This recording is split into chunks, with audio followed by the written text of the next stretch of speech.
গল্পের শুরু হয় একটি ভয়াবহ বিমান দুর্ঘটনা দিয়ে।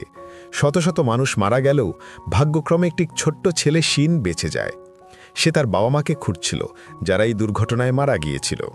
হঠাৎ সে এক মেয়ের কান্নার শব্দ শুনতে পায়, কিন্তু শিন এতটাই ছোট ছিল যে কাউকে সাহায্য করার মতো সামর্থ্য তার ছিল না। এরই মধ্যে প্লেনের একটি বিশাল টুকরো পড়ে সেই মেয়ের উপর। এখান থেকেই গল্প এগিয়ে যায় কয়েক বছর পরে। এখন শিন বড় হয়েছে। সে কাজ করে একটি গ্যারেজের মালিক তাকে নিজের ছেলের মতো ভালোবাসে এবং নতুন একটি শাখার ম্যানেজার করার প্রস্তাবও দেয়। কিন্তু শিন নিজেকে উপযুক্ত মনে না করায় প্রস্তাব ফিরিয়ে দেয়। মালিকের মেয়ে তাকে বোঝানোর চেষ্টা করে, কারণ সে বিশ্বাস করে শিনই এই কাজের যোগ্য। অন্যদিকে গ্যারেজের আরেক কর্মী শিনকে পছন্দ করত না। ঈর্ষা থেকে প্রায়ই তাকে হয়রানি করত। একদিন তার কারণে শিনের মোবাইল ভেঙে যায়। ফোন সারাতে গিয়ে শিনের পরিচয় হয় এক মেয়ে আওয়ের সঙ্গে, যে একটি দোকানে কাজ করত। আও ফোন ঠিক করে দেয়, আর সেই রাতেই শিন বারবার তাকে মনে করতে থাকে। এর পরের দিন ট্রেনে যাওয়ার সময় শিন দেখতে পায় একজন মানুষের হাত ধীরে ধীরে অদৃশ্য হয়ে যাচ্ছে। এখানেই প্রকাশ পায় শিনের বিশেষ ক্ষমতা। বিমান দুর্ঘটনার পর থেকে সে মানুষের ভবিষ্যৎ দেখতে পারে, বিশেষত তাদের মৃত্যুর মুহূর্ত। এই দৃশ্যই প্রমাণ করে মানুষটি শীঘ্রই মারা যাবে। কিছু করার মতো অবস্থা না থাকায় শিন চুপ করে কাজে যায়। রাতে সে আবার আওকে দেখে এবং এবার বুঝতে পারে আওয়ের হাতও অদৃশ্য হয়ে যাচ্ছে, মানে শীঘ্রই তার মৃত্যুও আসছে। শিন তাকে বাঁচানোর জন্য কফি শপে ডাক দেয়। আশ্চর্যজনকভাবে সেদিন আওয়ের হাত স্বাভাবিক হয়ে যায়।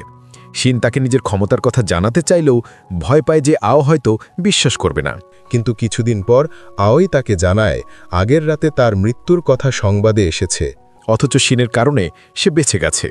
এবার সে শিনকে ধন্যবাদ জানায়। ধীরে ধীরে শিন ও আওয়ের মধ্যে সম্পর্ক গভীর হয়।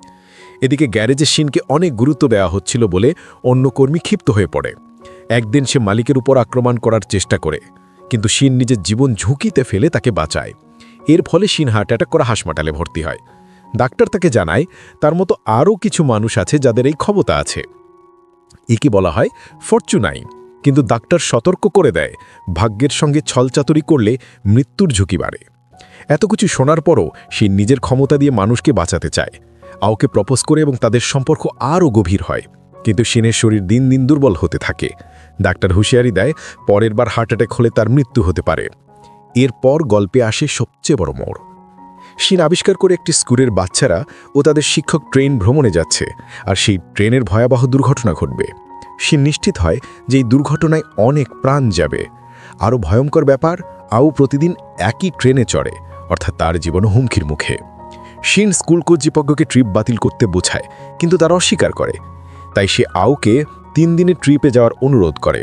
আও রাজি হলেও শেষ মুহূর্তে দোকানের কারণে তাকে যেতেই হয় স্টেশনে। শিন দৌড়ে স্টেশনে পৌঁছায়, কিন্তু পুলিশ তাকে বাধা দেয়। অনেক কষ্টে পালিয়ে অন্য স্টেশনে গিয়ে সে ট্রেন থামানোর চেষ্টা করে। সেখানকার নির্মাণ কাজ দেখে সে বুঝতে পারে ট্রেনের উপর ভয়ানক দুর্ঘটনা ঘটবে। তাই ধোঁয়ার ক্যান্ডেল জ্বালিয়ে ট্রেনের সামনে দাঁড়িয়ে যায়।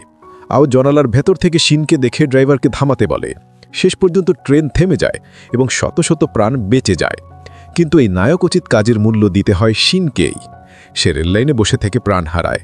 আও ছুটে এসে তাকে জড়িয়ে ধরে অঝরে কাঁপতে থাকে। শেষকৃত্যে আও জানতে পারে শিন জীবনে প্রথমবার কারো প্রতি এতটা আবেগ দেখিয়েছিল। সবচেয়ে চমকপ্রদ সত্যিটা সামনে আসে এখানেই। আসলে আওই সেই ছোট্ট মেয়ে যাকে শিন বিমান দুর্ঘটনার সময় সাহায্য করেছিল। তখন সে বেঁচে গিয়েছিল, কিন্তু শিন ভুলে গিয়েছিল ঘটনাটি। আও দীর্ঘদিন ধরে শিনকে খুঁজছিল। তার হাত অদৃশ্য হওয়ার সময় শিনের প্রতিক্রিয়া দেখে সে নিশ্চিত হয় শিনই সেই বালক। শেষ দৃশ্যে আও পড়ে শিনের লেখা চিঠি, আঙুলে তার আনা আংটি পড়ে এবং কান্নায় ভেঙে পড়ে।